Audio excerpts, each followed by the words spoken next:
Welcome to Gambling with an Edge. And now, here are Bob and Richard. Good afternoon. Welcome to Gambling with an Edge. I'm Bob Dancer. And I'm Richard Munchkin. Today, our guest is a blackjack player named Smallcap. Smallcap has been on our show twice before. Once when he told us about a black dildo, and once when he told us about a hooker in Central America. I'm not sure what he's going to tell us about today. Smallcap, welcome back to Gambling with an Edge. Thanks, Bob. Good to be here. Since we last saw you, you hung out in the Los Angeles Cardrooms for a while. What happened there? Well, first of all, it's really good. It's really good to be here. Thanks for having me on again. And so I moved from New Jersey to Santa Monica about a year ago, and then I started wandering in the California card rooms to see if I could find an edge or something. And I went into Commerce Casino, and I knew about banking, but I didn't realize there was that much action. So I started banking some of the games, and Are there opportunities on the player side on any of those games, or no? Or just not as good as the banking? Yes, there is. The dealers will rubber band there, so I mean, you can find a whole card game once in a while, but like it's annoying. You said dealers will rubber band? What does that mean? They'll switch. Like they'll every half hour they'll switch tables. Something like that, half hour, 45 minutes. It's more of the banking. I walked in there and there's a lot of people. The games are horrible, and there's just a lot of people betting a lot of money.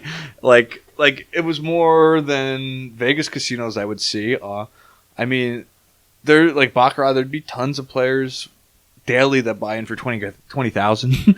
Wow. Yeah. And it's just so how I got into it is it's a couple miles from my house, even though it takes like an hour and a half to get there. And I started banking blackjack, just what I was comfortable with. Then I found out that you can bank the side bets. Because I'm like, oh, well, sometimes there's not that much main bet action, but the side bets make up for everything. So you have... when people bank there, people get pissed because people put in 5-10 grand, and they can't cover every single bet on the table. So people won't play like their $25 side bet if they hit the main thing. But so I would go there, I'd put like $100,000 on deposit, and I would just withdraw it. So like no matter what they bet, they would get paid fully. And people didn't seem to have that big of a problem. So I started banking blackjack. Then I moved over to 3-card poker, and someone bet $20 on the 6-card bonus, and they have this weird payout over there where the 6-card bonus, I don't even remember what the odds were. All I know is on a $20 bet, I had to pay the guy 15 grand, and everybody's betting like 150 and around per table. I'm like, man, this is going to be a long time till I get that money back. And once I did that, I noticed I was having a hard time on the weekdays finding action on blackjack, carnival games, or whatever. But there was the Baccarat section was always full. And I did like a quick look at it, and the commission schedule was 1% of action. So the main bets, you didn't have an edge, and that's like all I processed. But then like I went back again, and I'm like, I asked how much the side bet limits were, and you could bet up to like $1,400 a hand on the side bets, each bet. So wow, yeah.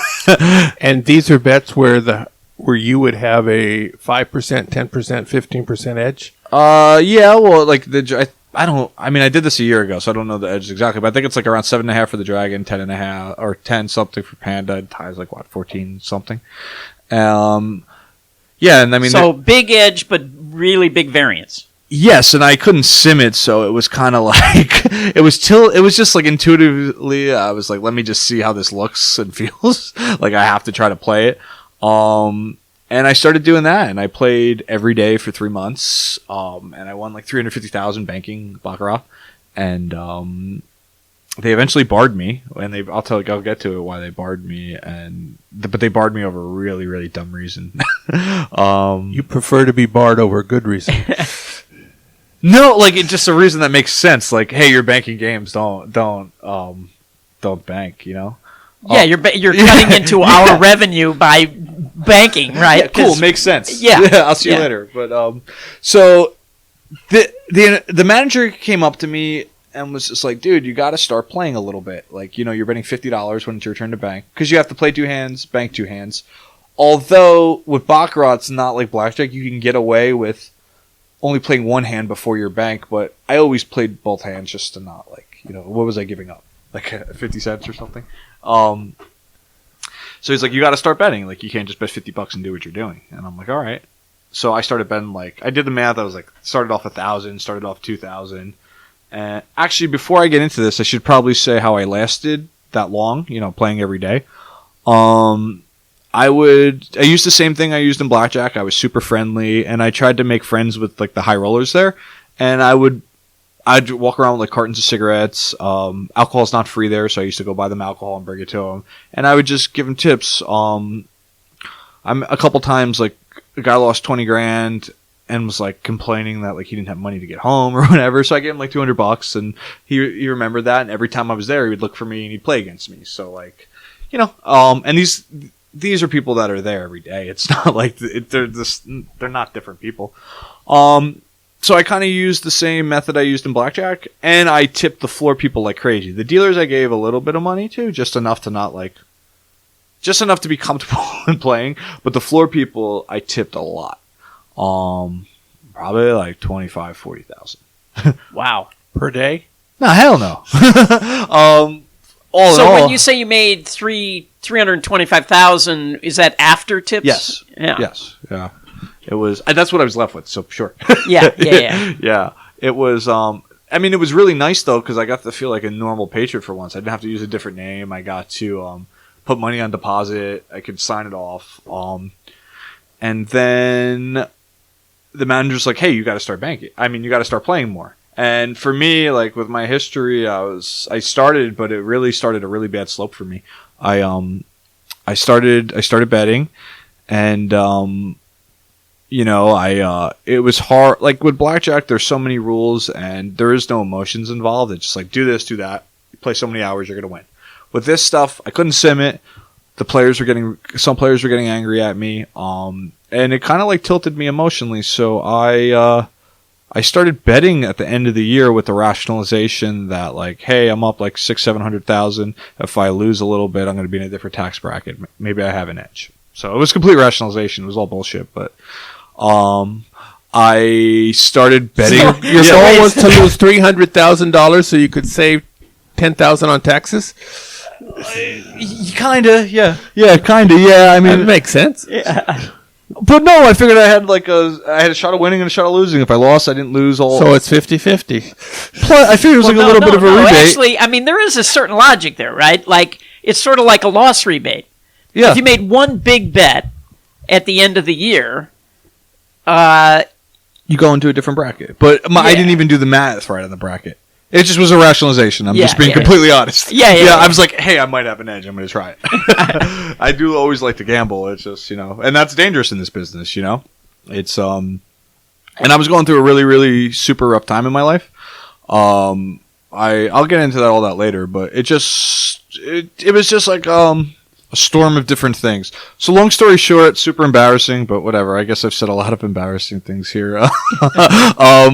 I won $700,000 playing Baccarat in a week, and then I lost. Just gambling, just straight up gambling. Started a $5,000 bank bet, 10,000, 20, and then one night I made $250,000, and I'm like, this is amazing cover. They're never gonna bar me.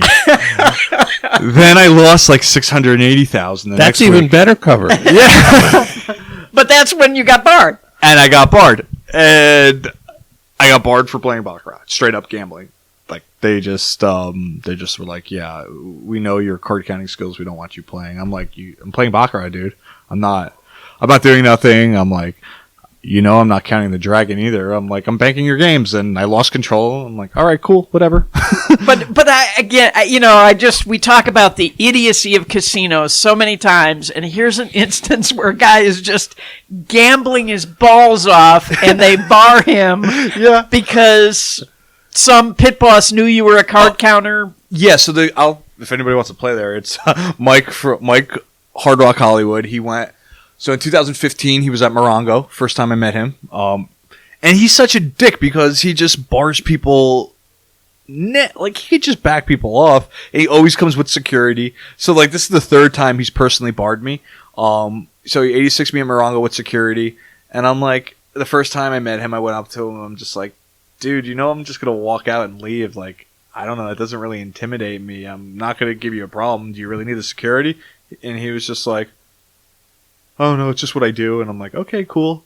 And then the security at Morongo, I winded up tipping them like $25, and they were super cool. It's like, yeah, this guy's a dick. Then in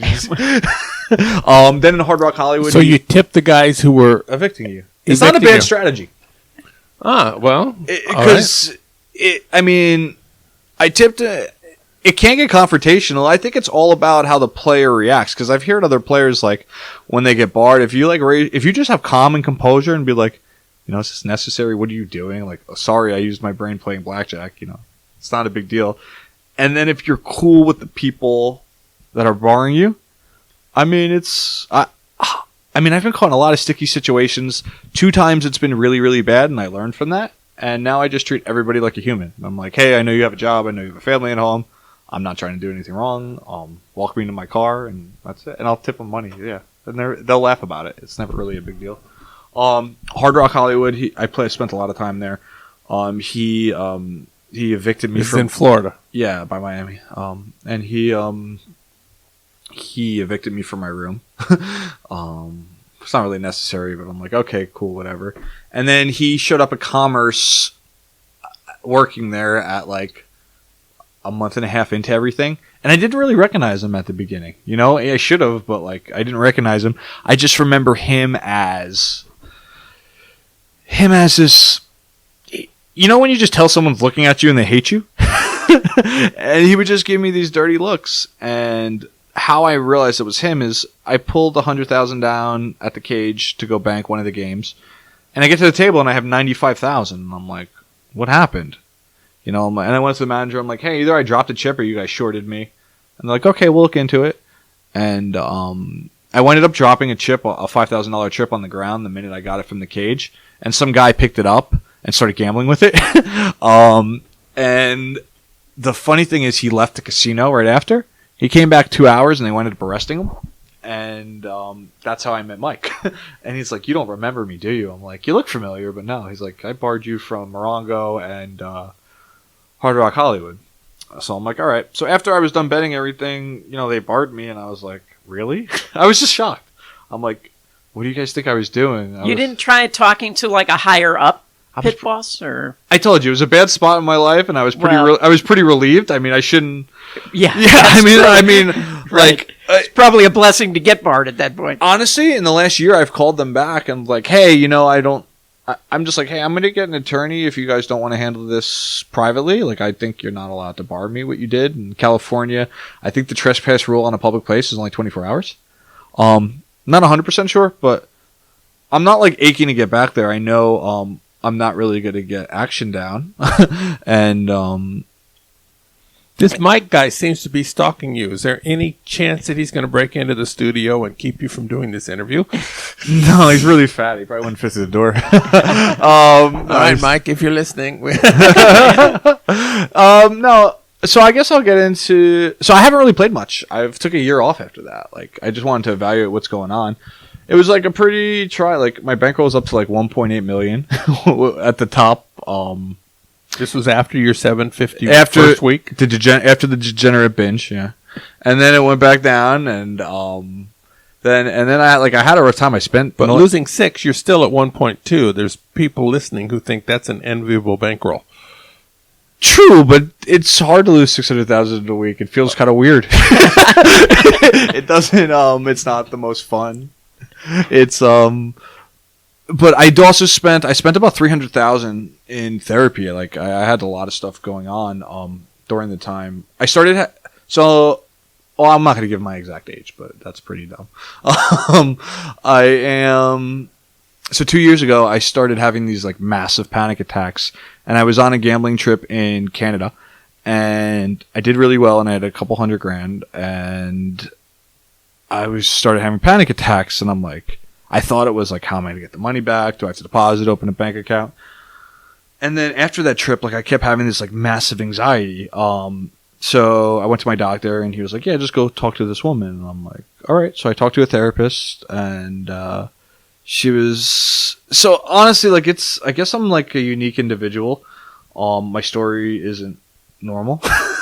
And she was the coolest I've seen like probably 12 therapists and she was super cool. She was never anyone that shamed the gambling or anything like that. She just said, I believe anybody could have any lifestyle they want, where a lot of the other therapists will fit you in like a cookie cutter model.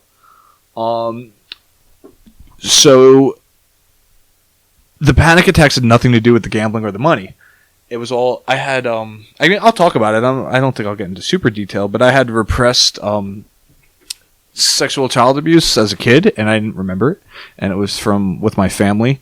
So it was a really, really hard time in my life. So I was sober for about 9 years before that. Thinking like, hey, I'm just like a drunk, an alcoholic. That was my problem. But the whole thing was like, nobody was looking at how I was being raised, and my parents used to just shame me into like, hey, you're an addict, you're an addict, you're an addict. But like, they used to leave me home from like 8 a.m. to like 1 a.m. working. Nobody was home. And then all that other stuff that went on. I just really don't want to talk about it just because it's uncomfortable. But, so I did that stuff and, like, it's not that I didn't remember. Like, I guess I was in complete denial. If you even remember, like, if you look back at my first show, we were talking about how my dad encouraged me to play blackjack. And, I think you made a comment, Bob, like, oh, he seems like a great father. Like, it's perfect. And I listened to it and was like, wow. So my perspective's completely changed. And now that I think about it, like, my dad taught me how to play blackjack at 12 and 13 and stuck me in a casino. Like, I don't think I'd ever do that to a child, like, and these are things that were just like, when I'm telling, like, completely normal until somebody pointed out, like, they took me on a nude beach when I was 6 and 7, like, just weird stuff that, like, and I'm an only child, so, like, in my head, I'm like, maybe this is what maybe this is what normal people do. And so I had a really cool therapist explain to me, like, how bad it was. I do miss my family, but, for the time being, I just haven't really spoken to them much in 2 years. And last year when I was doing the Baccarat thing, it was around the holidays, and it was the first holiday to be really by myself. So, like, it really got up some emotions. So I was nervous. I thought I could never gamble again. I processed a lot of this stuff with my therapist. And it was more like, I can do whatever I want in life. Just if I'm using it to escape emotions, there's probably not going to be a very good outcome or not a fulfilling outcome. Whereas if I use it to, like, so the reality of my life right now is I could either go get a job and make 50, 75,000, or I could continue to play blackjack and make that in like EV, like 2 trips, 3 trips. So, I mean, it's hard, I'm not saying I'm not going to get barred, but so I didn't make any money for a year. I went to Promises Malibu. It was like an addiction treatment because once I relapsed for a month and a half on alcohol, and I got a third DUI. I had 2 DUIs prior. I got a DUI. So I just want to point out your 2 prior DUIs were from many years ago. Yeah. First one was 11 years ago. Second one was 9 years ago, and this one was from 9 because I was sober the whole time. And then I stopped drinking. I went over there, and I was looking at serious charges like 6 months in jail, 10 years lost of license. So I went to the treatment center. It was super cool. It was a trauma-based treatment center, so like they really didn't focus that much on the drinking, but there was a lot of shame that came up from so like I went there, and then when I moved to California, I lost control of the Baccarat, and I really think a big part of that is like they were helping me in so many other areas, but they were wrong on the gambling piece. Like they linked it all into an addiction. Like, and you know what? I shouldn't even say they were wrong. They just said this is something you shouldn't do. You can't do it. When they didn't really look at my other options. And like in my head, I'm like, do you realize how I'm paying you guys? Like the treatment center was like $85,000 and I went there twice. And then they referred me to an outpatient place. Do they give you a quantity discount when you go back the second time? I have the frequent flyer card. Yeah. No, they don't. They last time I was there, they had this sheik from somewhere in the Middle East, and he had his whole entourage there, and they have plenty of people to buy. So no, it's almost like a casino system. It's almost like it's a hard thing for me to wrap my head around. As blackjack players, we're so obsessed with our edge and the EV, it's hard for me to wrap my head around that idea of just going off like that. But as you say, I guess you can, your sick part of your brain can justify it in some way. Oh, this is cover or whatever. But here, I think I have a little different take on too, and I might be different than most APs, because I do have the gambling background prior. Like before I ever got into card counting, like I used to play blackjack and lose. My dad taught me how to play. I lost 70,000 before I ever started, before I ever started learning to card count. But also too, which I've noticed in my life, the things that are most destructive and like shameful are also my biggest assets, because I'm able to get away with a lot of stuff and play a lot of hours, because maybe I'm not, my like cover act is not really that much of an act. It's just me. You know what I mean? And I know how to, it's just different. So with the EV, like it was painful. Like, so when I made a $20,000 bet in blackjack, I can also rationalize the other way. Like, oh, I'm only losing $200. It's kind of fun. So you mentioned that when you took this 700,000 run up and then 680 back or whatever, but how much EV did you keep track of how much EV you actually lost? Yeah, about probably 65,000 in EV. Oh, okay. And so here's my take on it. So even though we have an edge and we're playing, I'm not going to say we. At least I have an edge. And when I'm playing, gambling's still affecting the brain the same way as the other person is betting, even though we have an edge, like for me. So it was very a slippery slope. Like I think even when I play now, like I don't think about life. Like I'll be sometimes in my apartment and be like, I'd really like to get married, have kids. Like it's just about the game. So it is a distraction, regardless if we're winning or not. But what's, I think what made me really good at blackjack or handle the swings of losing and not like get emotional or not really care is, I don't know if you guys know about what dissociation is, but I got diagnosed with complex PTSD. So like in tough times of my childhood, I have this, it's sometimes a skill, I don't even want to call it a skill, a coping mechanism that you could acquire, that you're inside your body, but you're not there. And it sounds crazy, but like if you Google it, it is a skill. Yeah. So like during really rough times, you just get your face handed to you and you're counting and your edge is really small. Like you can just check out. You're checked out. You're checked out. So that's okay. I just really needed to know myself like super well.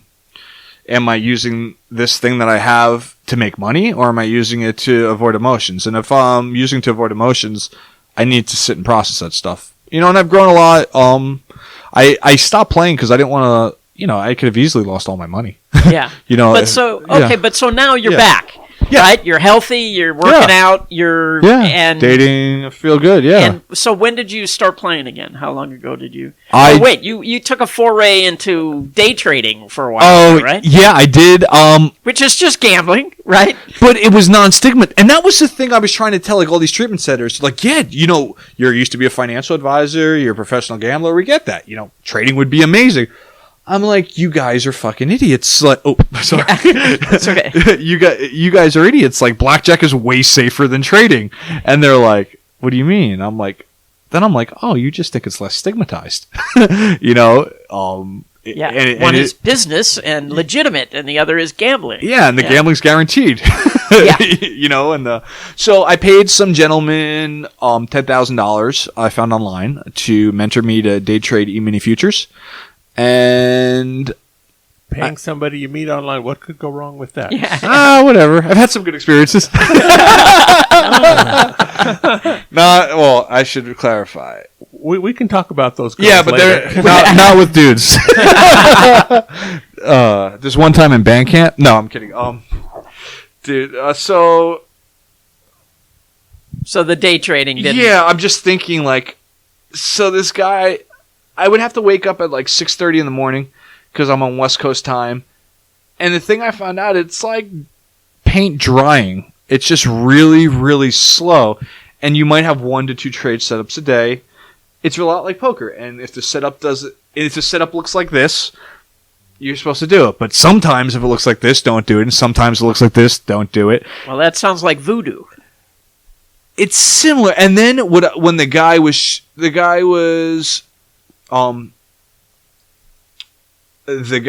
showing me, like, because he would do live trading classes, and I'm like, oh, that's a cool way to learn, you know.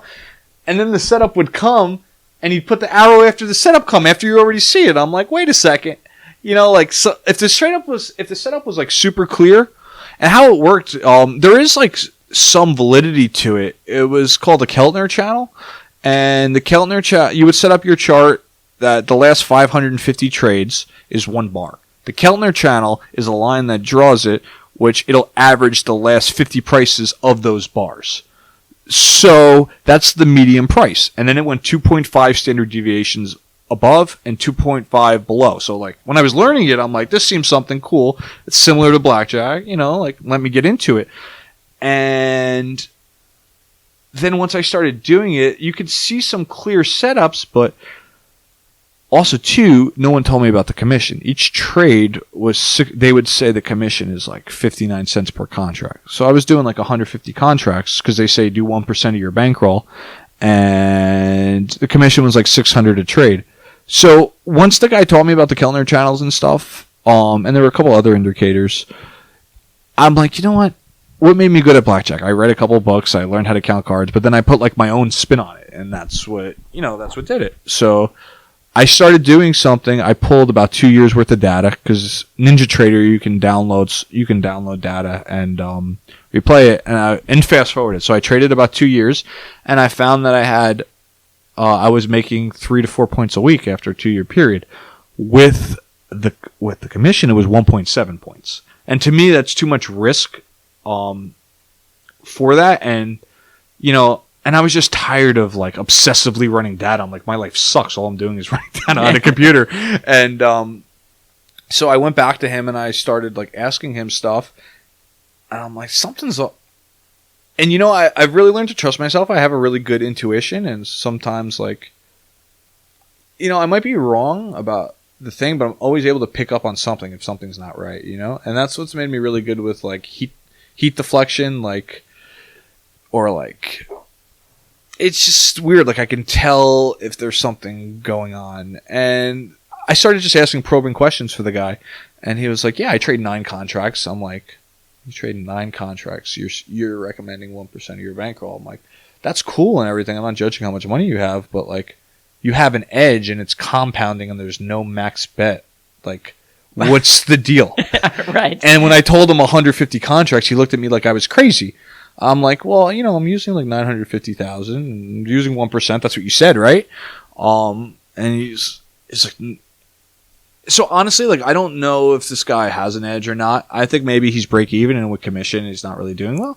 Well, he gets you to pay $10,000 and he gets other students to pay $10,000. Yeah. Sounds like dice control. Sounds like he's doing good. Then, like, I'm like, you know what? So now my bankroll was down to like 820 grand. So like I was down like $1 million off my high after treatment and everything. And I live in Santa Monica now, and it feels like no matter how much money you have, it's not enough there. It's a very expensive place to live. Yeah, I think I'm going to wind up moving. Like I have so when I sold my condo in Jersey, I had like I have a 720 square foot 1 bedroom, and I pay $5,200 a month for it. And it's stupid. And I'm like, I don't know. And like I stayed home the whole year. Like it's not like I traveled, you know. Like so, it was confining. So I'll probably move out of there eventually. So when did you go back to Blackjack? When? A couple weeks ago. Ah, yeah. Okay. So it's been really good. You know, I was always like, oh my god. I talked to my therapist. It was like, I can't believe I lost my edge. Like, and that was the thing. Like, I can't believe I used to, you know, I used to be fine. I used to do this for 5 years, and they're like, you just made one bad mistake. Be easy on yourself. And I'm like, okay. And then ever since then, she's helped me identify my triggers. I never thought there were feelings that I thought before I did something stupid. I just thought, oh, I do this, you know? So I can give you like a concrete example. Last night I was playing, and in my head, before this was like an unconscious thought. I'm like, it's close to the holidays, and I'm gonna be I'm in Vegas for the holidays. This is pretty shitty, it's And then after that, I was like, the manager's staring at me kind of weird. Maybe I should go make a baccarat, And I'm like, and then I didn't do anything, and I was just like, oh wow. So there's always like thought. I was like, oh, that's pretty cool. So I think I needed to do a lot of work before I started playing again, and I feel like I did it. And I feel like I can make mistakes, and things are good. I got a little different strategy how I'm playing, and I always was curious if this strategy was going to work, and it's I'm surprised how well it's working, if that makes any sense. Yeah, and I assume you don't want to go into too much detail about what you're doing. I mean, I'm counting cards. I'm always playing blackjack, but I'm just using maybe a lot more of the... I'm just looking a lot more... I'm just not spreading that much. And I have a higher minimum bet, like a real high minimum bet. And I'm doing front money.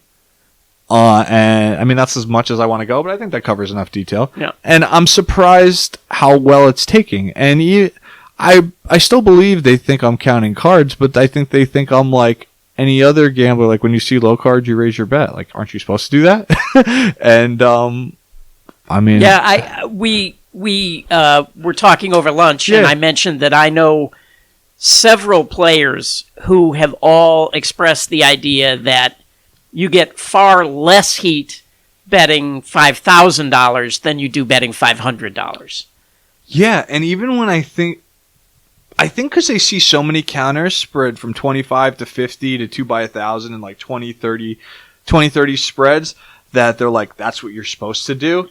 And the funny thing is, like, I've been playing, and like I've seen counters come in and out and like I've seen them get heat, and the staff talk about them. And then I'm asked. So my philosophy was that, like, oh my god, everybody's so sharp in Vegas. Every single person can count cards and high limit. And the fact is, like, no, they're just watching for bet spread. They're just looking for, because I would ask these people, like, hey, what do I do with this hand? What do I do with that hand? And they'll have to look up. They don't know. Yeah, they're like, well, you, and they're so cool to me. They're like, well, this is what it says, but if you can count cards, you're not supposed to do this, and it's in the system right there. And they're like, yeah, but you have to have a bet spread for that. Don't worry about it. And, I still tip. I still believe in it. A lot of counters don't, but, I don't hate the casino employees. I actually kind of like them. Like, they're just trying to feed their family. I enjoy having conversations with them, and I just try to be real with them. I'm usually like an open book, and I think if you have social skills, which I think a lot of APs don't, or just, I don't know, I haven't met that many, but it just seems like, they're either like engineers, computer guys, like, who are very smart people, but, it's hard to have social skills with that mindset, Yeah, but that's about it. Things have been going pretty well so far. All right, we were talking to Smallcap, and we're going to take a brief commercial break, and we'll be right back talking more to Smallcap. The South Point has more than 10,000 games, returning more than 99%. This is more than anyone else has. January, Monday through Thursday, 3 a.m. to 2:59 a.m. is the $500,000 Spin to Win promotion. Earn 500 slot points or 2,000 video poker points, and you earn a virtual spin right at your machine. Prizes are all points, from $2,500 to $100,000, which means from $7.50 to $300, or they're free play, $5 to $100. You may earn up to 4 spins a day. Throughout the first week of the promotion, the spins have been averaging about 0.5%. On Martin Luther King Day, next Monday, there will be a $32,000 hot seat promo from 8 a.m. to midnight, where approximately every 3 minutes, one player randomly receives $100 in free play. This will be in addition to the regular Spin to Win promotion on the same day. The second week of free video poker classes this semester, Tuesday, January 16th, beginning at noon in the Silverado Lounge, is Beginning Double Bonus. This will be followed up at 2 p.m. with Beginning Double Bonus. These games are good building blocks towards the games that come later in the semester. You never know which game will prove useful in promotions that are coming up the road. The classes are free, and if you're at least 21 years of age, you're welcome. The Silverado Lounge is the first one you come to once you reach the casino from the parking garage elevators. At videopoker.com, it's the best place to play lots of games. If you sign up for the gold membership, $8.95 a month or $79.95 a year, this allows you to get corrections on many of the games. The game of the week is 10 Play with Dream Card. Dream Card is a 10 coin per line game where periodically the last card on the deal is designated as a dream card, which means it turns into the card with the highest expected value. This leads you to more quads and more royal flushes, but it costs you twice as much to play. Dream Card is always positive EV compared to the same game without Dream Card. The Dream Card frequency depends on the game, and there is no special strategy required to play Dream Card. If you know the base game, you know how to play the Dream Card version of it. All right. We're talking to Smallcap. 10 minutes ago, you said you're different than other APs. And I was thinking probably every AP is different than the average AP. I think there's a huge variety, and all of us have different strengths, different weaknesses, and I don't think weird in our own ways. Yeah, I don't think there's any. We have certain things in common, but everybody has strange idiosyncrasies. So, just the fact that you're not the average AP, I don't think is either anything to be proud of or ashamed of. It's just all right. It is what it is. It is what it is. I guess I'm at card counter. Like, I guess I just see so many people. Like, I just never. So, like, I figured if I have a smaller edge and more hours, it's a little better than having a big edge and small hours. Like, it's just action versus volume, and and I don't know. It's just I have to fade more variance, but I guess because I can dissociate, it doesn't really bother me as long as I know if I can play. Well, but after fading side bets at Baccarat to pay 40-1 and things, the variance of Blackjack must be like air. I mean, it's and like nothing. Well, yeah, and there's a thing called double dragons, and it's horrible when they hit. like you have to bank 2 times, and then the corporation banks 2 times, and if 2 dragons can get hit back to back. I think it's supposed to be every shoe, I think it's supposed to be 2 dragons.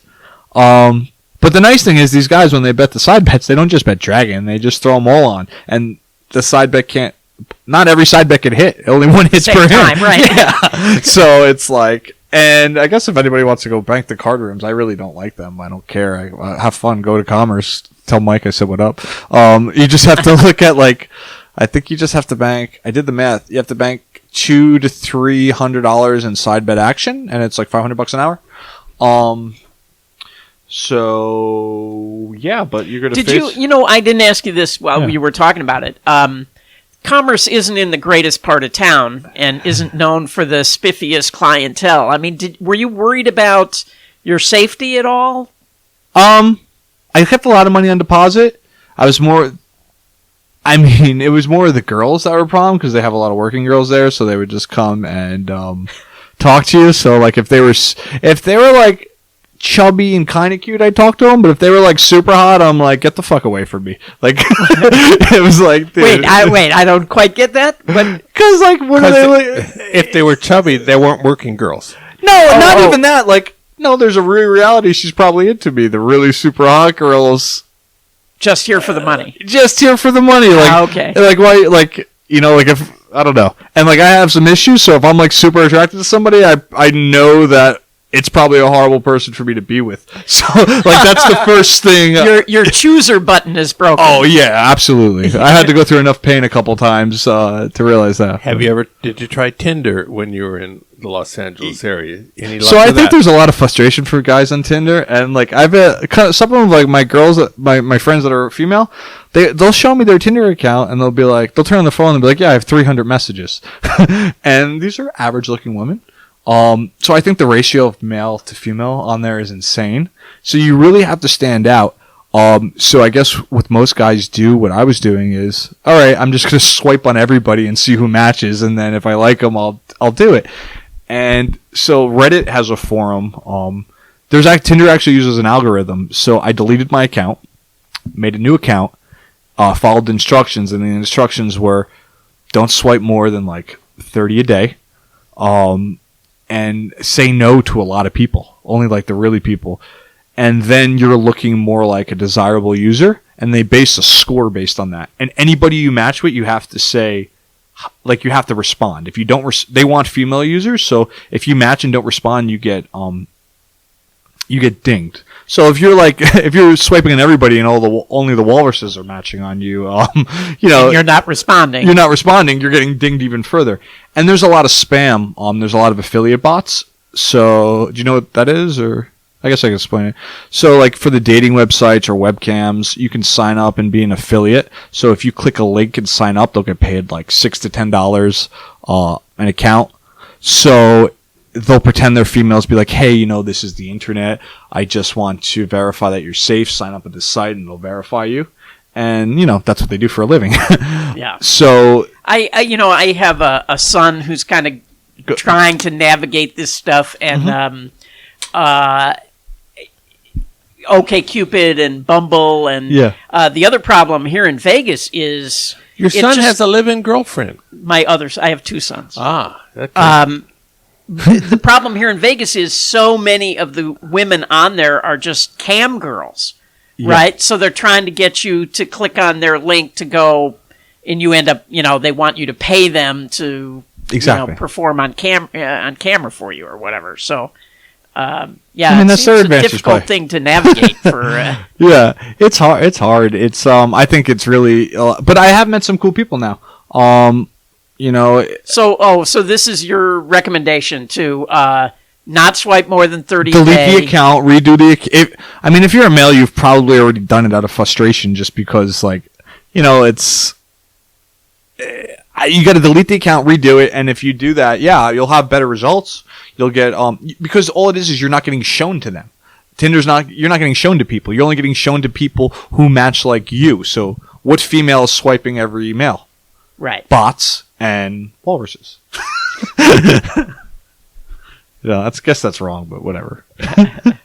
Last time you were on, you talked about one of your pipe dreams is to go play in Europe. Have you been there yet? No, I haven't. I still plan on going, but now I'm like, you know what? I guess the United States isn't really that bad. The limits are much higher. You don't have the cash issue of trying to fly to Europe with a bunch of cash. Yeah. I guess I can talk about this. I think this will help players. I do use alternative names. And I found to get legal documentation, which makes me more comfortable using them, is I just went to the county's office. I do pay my taxes. I'm a sole proprietor, and I just registered the name. So now I have state documentation that I carry with me, that I filed a DBA, a fictitious business name, when I pay taxes, my sole proprietor is my real name. And then I'll register just another name as my doing business as, which is kind of unorthodox, but they'll take it. And now you walk around and you have something. And I've been in a lot of tight spots. Like, I've been caught using alternative names multiple times, and red-handed. And 2 times it has been bad. Nothing's really bad happened. But now I feel like with the experience I have using it and the experience I have with that paperwork, I feel pretty comfortable with it, Yeah, they seem to be much more intolerant of machine players that have been using alternative names. I think whole players and machine players and other stuff, they're very nasty too.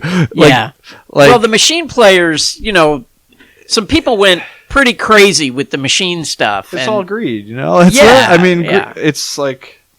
I guess they have alternative names, or are you talking about using 60 different cards? Yeah, well, 60 different cards because they're in 60 different names. Yeah, which is kind of similar. And there were groups that were doing a lot more than 60. Which is crazy. Yeah, and some of these offers were pretty big. And some of these geniuses would go in with a stack of cards and set them on the machine and just go one at a time, downloading the free play, from their stack of players cards. I mean, I guess that's one thing I want to talk about, and it aggravates me. And like maybe I'll get emails and someone will say like, "Hey, how did you play an alternative name?" And like I was always really helpful to other people, and now I know it's like kind of hurt me a little bit. It's not as easy as it was to get a player's card anymore. And I really think it's cause of that, and like it's I mean it is what it is. I'll never fault someone for making money, but like, things die, and I don't know. I'm not gonna say I'm against that, but like, I kind of just want to beat a game straight up. There's nothing wrong with it, but like, I don't know if you're gonna go in there with 100. It's like, I don't know. It's like going to Denny's and getting 20% off like 100 times. I don't know. It's like that's my deal with it.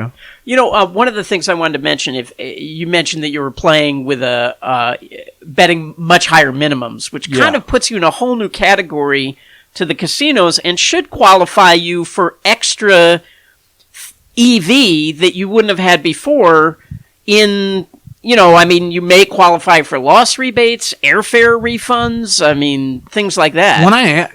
This is my thing. So I always ask about loss rebates, but I noticed the casino getting uncomfortable. So I'm assuming they got hit up pretty hard with them. Yeah. Or just like, not getting uncomfortable, but just like not giving me definite answers. And then my next thing is like, well, hey, I understand, but do you mean it's cumulative and you're not trying to do it on a trip? They're like, yeah, if you have a big loss, we're going to look at your losses cumulative per year. So I'm like, okay. So my next question is like, well, I don't care about a loss replay. Can I get, I like to hit jackpots when I play, and I don't really want to waste money on slot machines, but if you give me some free play, I'll love to play it. Yeah, or airfare, right? Yeah, which is fun. I mean, I just get the conversation going. And I mean, they're pretty cool. I think this, and I just know they'll take so long to evaluate you. Like, and the nice thing about betting big minimum and betting, betting high is like that. The normal swings of play is 50, 60,000 like a day. You know what I mean? So like you have 2 winning days, and it's just like, oh, cool. Like, that's what he was betting. It's not like you logged 500 hours and you're betting 2 by 700 and you're up. Or 2 by 500 and you're up $100,000. Right, but the other thing is you can qualify. They have these invitation-only tournaments where they invite 21 guys. Exactly. Where the prize money is $250,000 or something. I mean, you want to know what I like better than that? Knowing the days those guys are going to be in the casino and being able to play. Be there at the same time. Yeah, I mean, like, you get the EV too, but like they're going to be there for 4 days, and like you barely can play unmolested. I think in Caesars in Atlantic City they have something like that in the summer. I never got invited to it, but I remember just like all their 8-deck, 2 games cut off, turned all into the high limit game, and there's just like silly action all around, and like for me they're real sweaty because they know me there, and like I could always play, and then any other day I try to play, like it doesn't work. Did I talk about? Yeah, I talked about the DUI, right? You talked about the DUI. But your DUI in New Jersey was some 9 years ago. Isn't there a law about if you get more than one DUI and within 10 years you get really bad things happening to you? Yes. And if so, how did you get around that? Okay. So I had my second DUI. I went to rehab in California. So I knew like if you go, first of all, I did want help.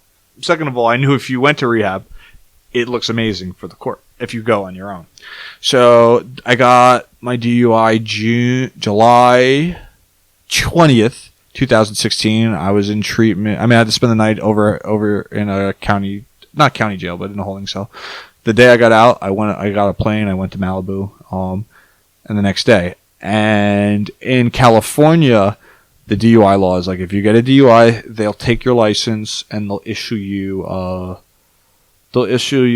a temporary license, but your license is suspended immediately. And I believe this is true. In New Jersey, they don't take your license and you're innocent till proven guilty. So if you push back the court date, you can have your active license for like a year before you go to court. So when I was in treatment, I said, hey, let me go to the DMV. So let me go to the DMV. I used the treatment center as the address on my license.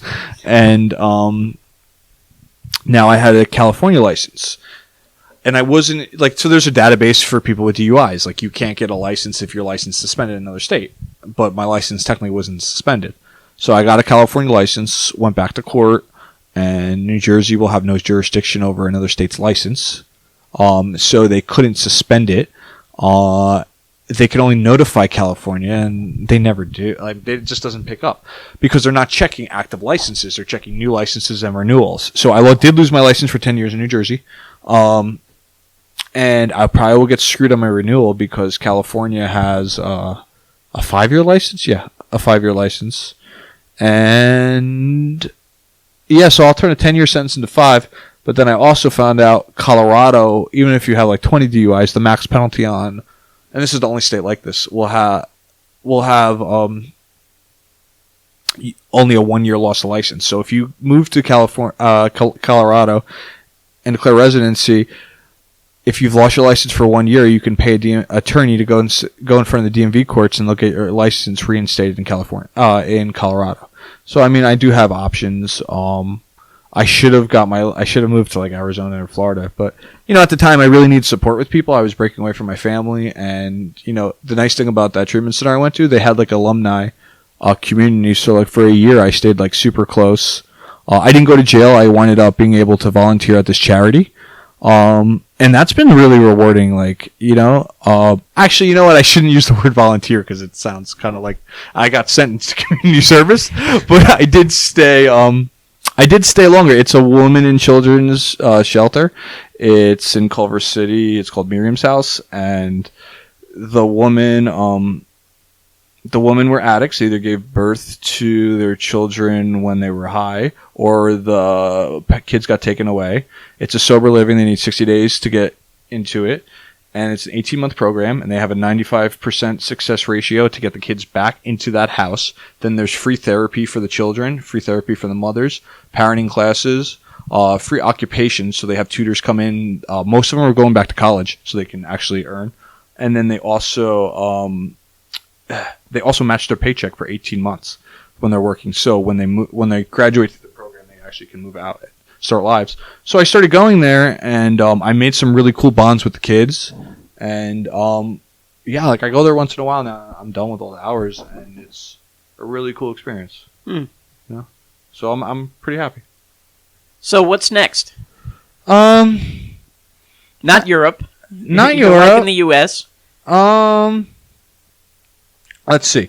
I'm probably still. I'm just. I'm not so obsessed with money anymore. It's just like money was always like my self-worth, and like, oh my god, I need to beat my father. Like that was my thing, And now it's like once that got worked out, it's just like, okay, I like nice things. I need to make money, and I have less anxiety if I just work and just make money. And I'm probably gonna go on a trip, every other week now. I haven't played in a while. It feels good to be back. But I'm not gonna sacrifice relationships anymore. Like I just for 3 years, I didn't really have many friends. I didn't date. I just went around every week to a different casino. And now that I look back on it, it kind of was needed because like I was working with my family, and like that, if I didn't have Blackjack, like I would have never been able to separate.